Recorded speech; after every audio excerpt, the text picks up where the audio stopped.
No one's going to be discipled in a culture like that. Culture of honor. It matters. And it's not just for the church leaders, it's for the body of Christ. The church leaders train the church to do the work of ministry. That's in Ephesians.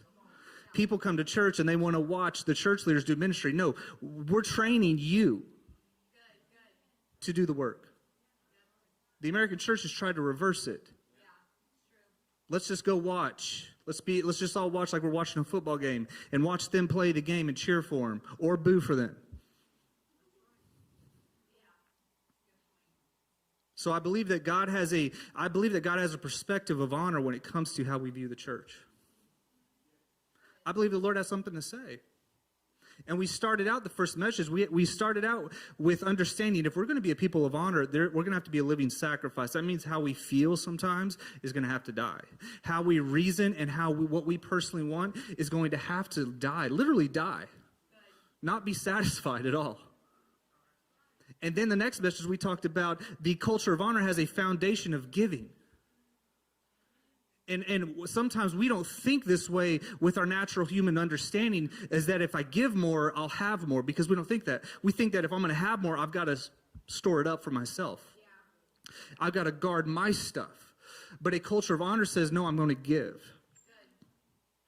It's more blessed to give than to receive. This is the spiritual law of the kingdom. It's supernatural.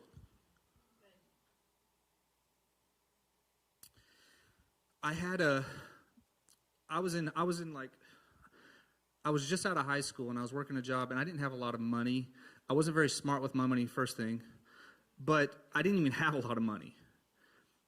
But I always did this thing. I would say I had a generous heart. Like when I would see something, I'd be like, oh, here you go, here's money. And I remember there was one time I only had like $100. That was it. And I see this guy walking down the road. And I stopped and I said, hey, do you need a ride? He goes, yeah. And he needed a ride to a town that was like 30 minutes away. I wasn't expecting that, but I was already committed. I was like, oh, okay, well, were you walking there? That was like a week-long walk. And so I drive this guy. He's trying to get a job. And so I take him like to Walmart. I buy him clothes. I buy him a meal. I spend all my $100. I minister him. I pray for him. Never see him again.